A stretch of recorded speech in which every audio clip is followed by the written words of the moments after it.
वो एक फूंक से करोड़ों के खजाने को प्रकट करने का दावा करता था। वो कहता था उसके तंत्र मंत्र में इतनी शक्ति है कि वो कंगाल को भी कर सकता है माला माल। और जब उस मायावी के खेल से पर्दा उठा तो सामने आई नकली बेटे की वो कहानी जिसने सारे शहर में फैला दी सनसनी।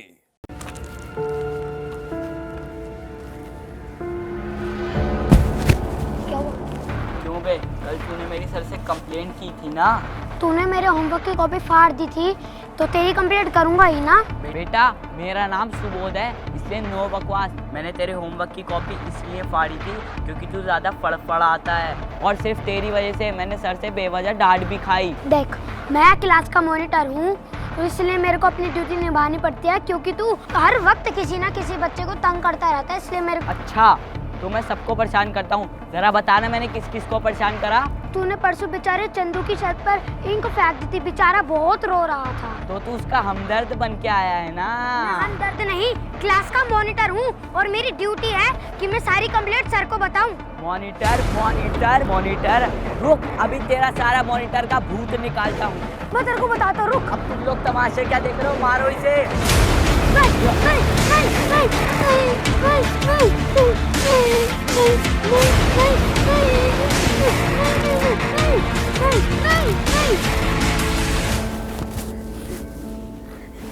तुम सबने मेरे को मारा, अब मैं तुम्हारी कंप्लेन करूंगा। जा जा, जिसे जो कहना है कह देना, देखते हैं कौन मेरा क्या बिगाड़ेगा। जाता है या रख के दूं? जा जा जा। अरे देखो देखो कौन भागा, डरपोक भागा, डरपोक भागा। अरे देखो देखो कैसे भागा, धूम दबाकर ऐसे भागा।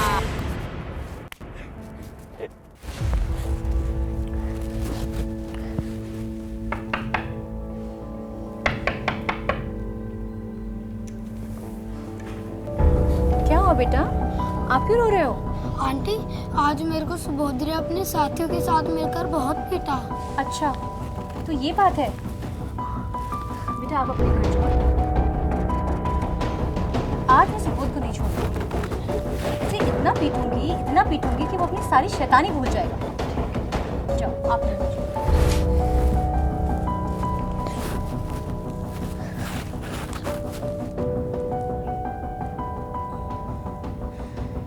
इस लड़के ने तो मेरा जीना मुहाल कर दिया है। आए दिन कुछ ना कुछ करता रहता है। मैं आज इसे इतना पीटूंगी कि सीधा हो जाएगा।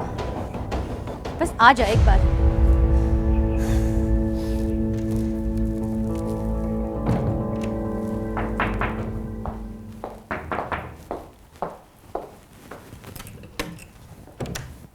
अरे आप आइए, लाइए, बैठिए आप।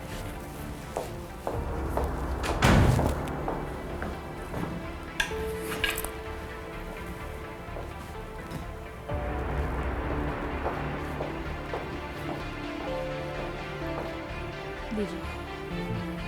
सुनो जी, सुबोध नजर नहीं आ रहा है। अब तक तो खेल कर लौट आता है ना। 7 बज गए हैं। छुछुंदर लोगों से दोस्ती कर ली है आपके बेटे ने, बिगड़ गया है वो। आपको पता है उसकी आज भी कंप्लेन आई है। अच्छा, अब क्या किया उसने? क्या करेगा, पढ़ाई लिखाई चौपट, उसको सिर्फ मटरगश्ती करनी है, दोस्तों के साथ मारपीट, ये सब कर रहा है आपका बेटा। रुको जरा, आ जाने दो उसे। आज मैं तुम्हारे साहबजादे की अच्छे से क्लास लेता हूँ। ना जी ना, क्लास नहीं, उसकी तो सिर्फ मरम्मत करनी है, मरम्मत। तभी सुधरेगा वो। मरम्मत ही करूँगा, एक बार आने दो उसे।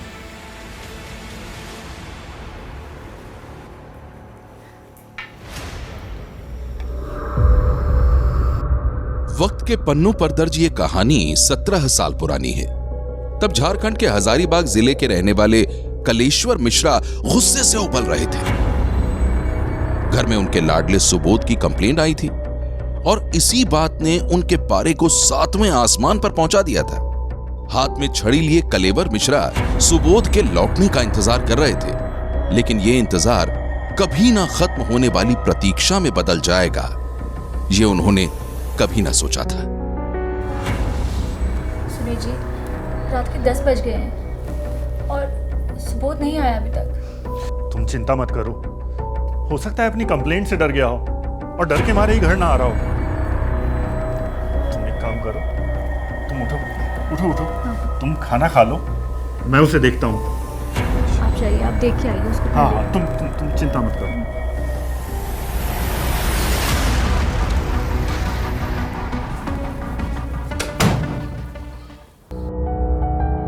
उस रोज सुबोध के पिता कलेश्वर मिश्रा जब अपने बेटे को ढूंढने के लिए निकले तो उन्हें यही लगा कि सुबोध अपनी कंप्लेन से डरकर आसपास ही कहीं छुपा होगा। लेकिन तमाम जगहों पर ढूंढने के बाद भी जब सुबोध कहीं नहीं मिला तो उन्हें उसकी चिंता सताने लगी। किसी अनहोनी की आशंका में कलेश्वर मिश्रा ने रात भर सुबोध की तलाश की।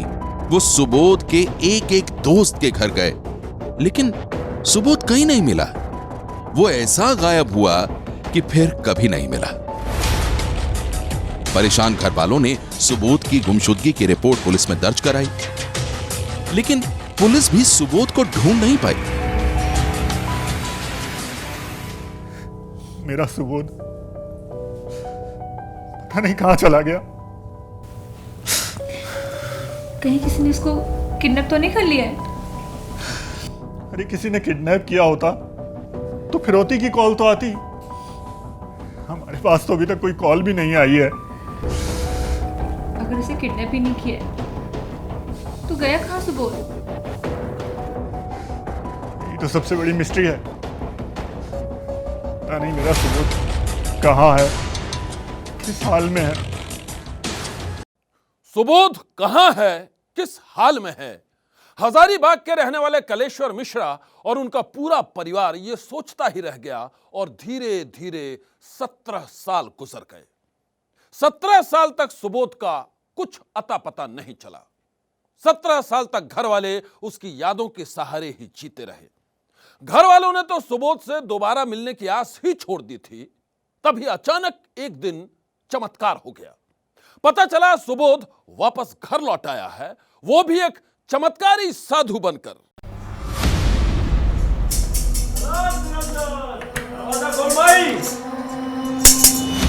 प्रणाम बाबा। कल्याण हो। ये बाबा तो तुम्हारे ही घर का बच्चा है देवी। 24 योगियों की तपस्या करने के बाद 17 साल बाद आज फिर से लौटा है। मैं कुछ समझी नहीं महाराज। अरे समझी नहीं? देख देख, इन आंखों में देख, बाबा के चेहरे को ध्यान से देख। तुझे कुछ नजर आया? बाबा मुझे तो कुछ नजर नहीं आया। अलख निरंजन। तुझे कुछ नजर नहीं आया, तुझे नजर आएगा भी कैसे? 17 साल बाद जो मिले। 17 साल? आप कहना क्या चाहते हैं बाबा? तू अपनी 17 साल पहले की जिंदगी में झांक और याद कर कि तेरे घर का कोई बच्चा लापता हो गया था। अरे हाँ बाबा, 17 साल पहले मेरी बहन का बेटा सुबोध अचानक एक दिन गायब हो गया था। और क्या बताऊं बाबा, तभी से मेरी जीजी और जीजा जी की पूरी जिंदगी वीरान हो गई है। और 17 साल से वो इसी इंतज़ार में है कि सुबोध एक दिन आएगा, ज़रूर आएगा। सुबोध लौटेगा नहीं, बल्कि लौट आया है। अरे मैं वही सुबोध हूँ जिसे तुम 17 सालों से ढूंढ रहे थे।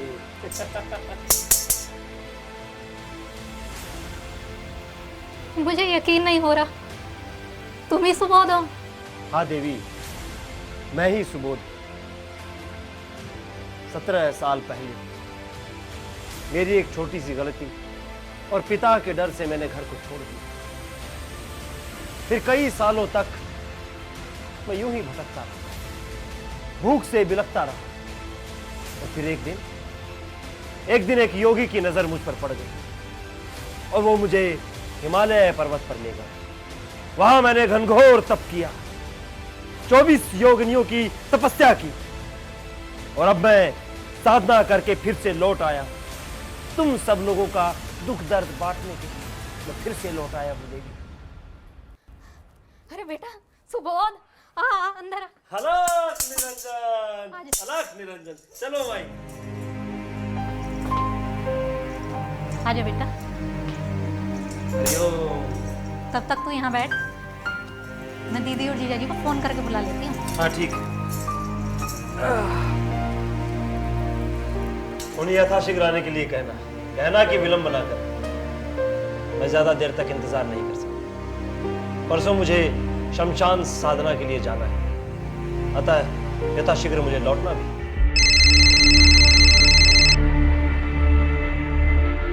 Hello hello hello. हाँ दीदी, अरे हाँ, क्या हुआ? भोले बाबा ने तो आज कमाल कर दिया है। क्या बात है, बड़ी खुश लग रही हो। खुशी की तो बात ही है दीदी, सुबोध आया है घर पर। क्या सुबोध? और आप जीजा जी को लेके तुरंत यहाँ आ जाओ। वो कह रहा है ज़्यादा देर यहाँ नहीं रुकेगा। अरे रुकेगा कैसे नहीं, उसे किसी भी तरह रोक। मैं और तेरे जिया जी बस जल्दी आते हैं। हाँ तू उसे रोक। अरे सुनो, अरे वो इस बार वाली मैगजीन नहीं मिल रही। अरे मैगजीन छोड़ो, आपको पता है सुबोध आया है। क्या सुबोध? हाँ चलो चला जाएगा। अरे, चलो अरे चलो, बात बताऊंगी। चलो। Hello hello. हाँ दीदी, भोले बाबा ने तो आज 17 साल बाद अपने लाडले बेटे सुबोध के मिलने की खबर सुनकर कलेश्वर मिश्रा के साथ ही उनकी अरे, पत्नी भी बेहद खुश थी। ऐसा लग रहा था मानो उनके पांव में पंख लग गए हों। वो दौड़े भागे सुबोध से मिलने के लिए पहुंचे, लेकिन जब उन्होंने सुबोध को साधु के भेष में देखा तो चाहकर भी अपने आंसू रोक नहीं पाए। चले तुरंत चले। देख अब तेरा सुबोध आ तो गया है ना माँ। चुप हो जा माँ, मुझे जरा पिताजी के पैर छू लेने दे। हाँ बेटा हाँ। कितने सालों से मैं उनके सीने से भी नहीं लगा हूं। पिताजी,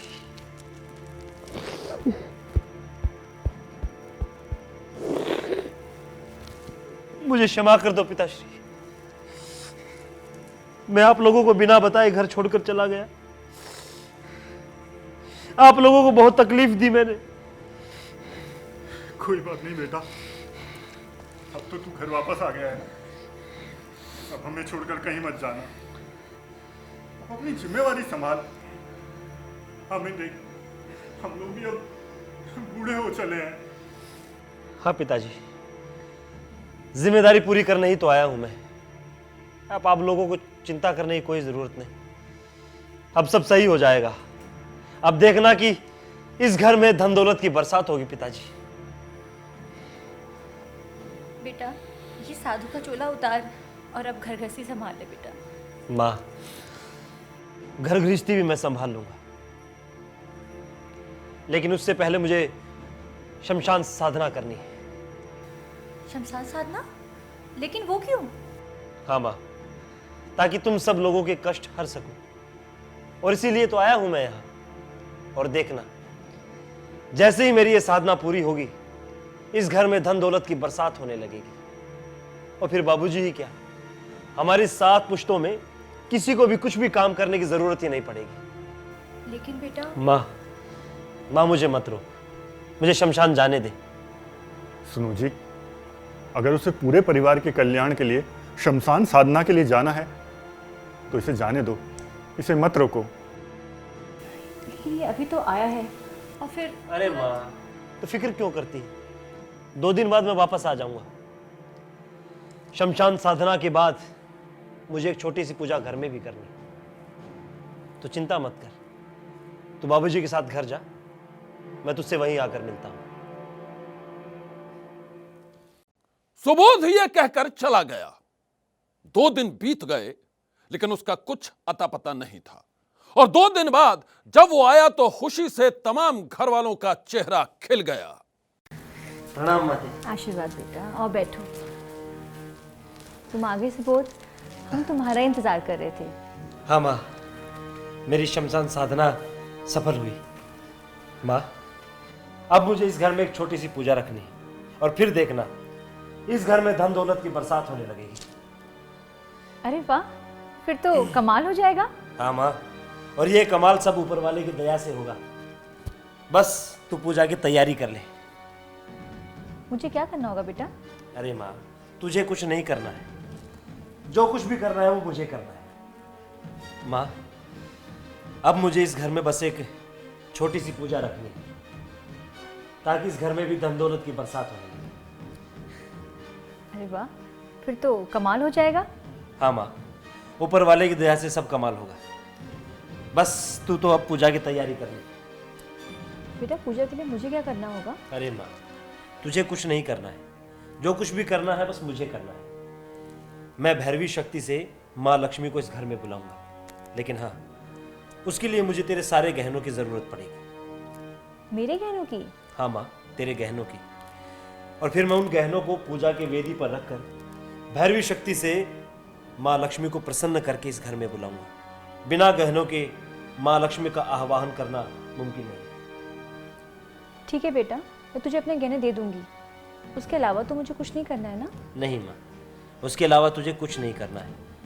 लेकिन हाँ देख, अगर तू चाहे तो अपनी बहन और रिश्तेदारों के गहने भी तू पूजा की वेदी पर रख सकती है, क्योंकि जिस किसी के गहने भी उस पूजा के वेदी पर रखे जाएंगे उसके घर भी साक्षात लक्ष्मी विराजेंगे, उसके घर भी धन दौलत की बरसात होगी। अरे बेटा, अगर ऐसी बात है तो मैं अपने सारे रिश्तेदारों को फ़ोन कर देता हूँ और उनसे कहता हूँ कि वो भी अपने घर के सारे जेवरात पूजा की वेदी पर रख दें।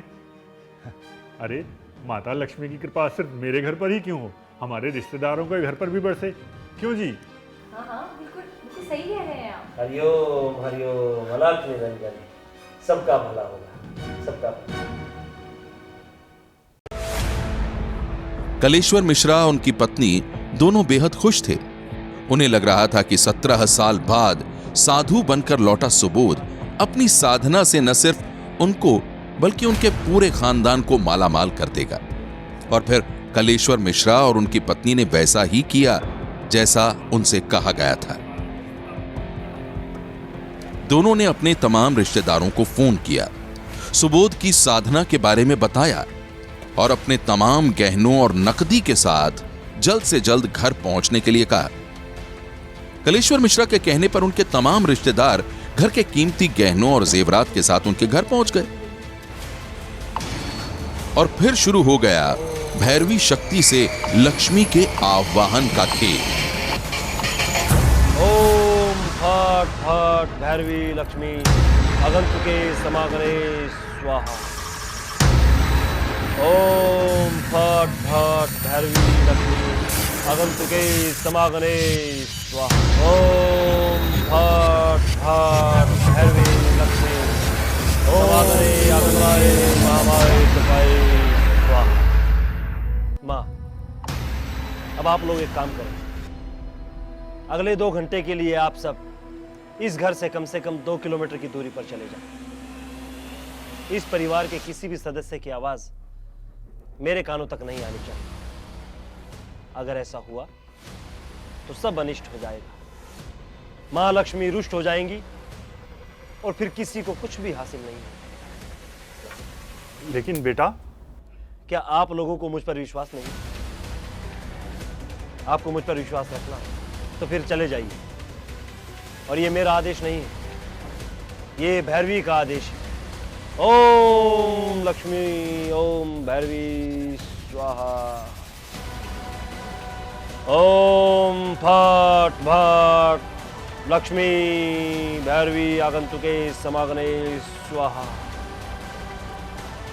ओम फट फट भैरवी लक्ष्मी समागमे आगंतुके स्वाहा। अरे भिकिया मांगना मैया दैना डालो, जगवा बाबू के सुबला होई जा।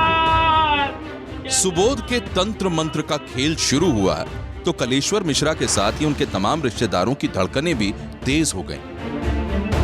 हर किसी को यही लग रहा था कि भैरवी लक्ष्मी के आह्वान से सुबोध पूरे खानदान को मालामाल कर देगा।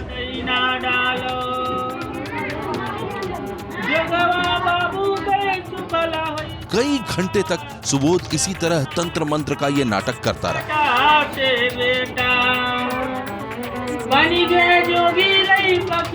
लेकिन इसके बाद भी जब घर के अंदर कोई खजाना प्रकट नहीं हुआ तो घर वालों को शक हो गया। शक और भी गहरा हो गया जब सुबोध ने वहां मौजूद तमाम शख्स को अपनी नकदी और गहने घर में ही छोड़कर दूर जाने को कहा। फिर क्या था, घर वालों ने सुबोध को पकड़ लिया और जब उसे पीटा गया तो उसने कहा कि वो सुबोध नहीं बल्कि लोगों को ठगने वाला एक महाठग है। 16 अगस्त 2003 को मेरा बेटा घर से कहीं बाहर निकल गया। अक्टूबर 2020 में प्रतिपदा तिथि के दिन ससुराल से हमको फ़ोन आया कि सुबोध जो सो आ गया है, वो गीत गा रहा है सरंगी बजा बजा करके। उसके बाद फिर हम लोग वहाँ गए ससुराल और वहाँ जा कर के देखे तो ये बोला कि हाँ पापा हैं, मम्मी है, भीड़ लगा हुआ था। तो यहाँ 2-3 दिन रहा, मोबाइल भी हमसे ठग करके ले लिया, पैसा भी मांग रहा है कि भंडारा करवाना है। इससे स्पष्ट होता है कि हमको शक है कि मेरे बेटा को किडनैप यही किया है, इसका गिरोह चल रहा है और इस सुबोध कह करके हमारे साथ जो है फ्रॉडगिरी कर रहा है। कलेश्वर मिश्रा के मुताबिक बेटे के गायब होने के 17 साल बाद जो महाठग खुद को सुबोध बताकर पूरे परिवार को ठगने की कोशिश कर रहा था, वो यूपी के गोंडा जिले का रहने वाला है और अब वो महाठग पहुंच गया है सलाखों के पीछे।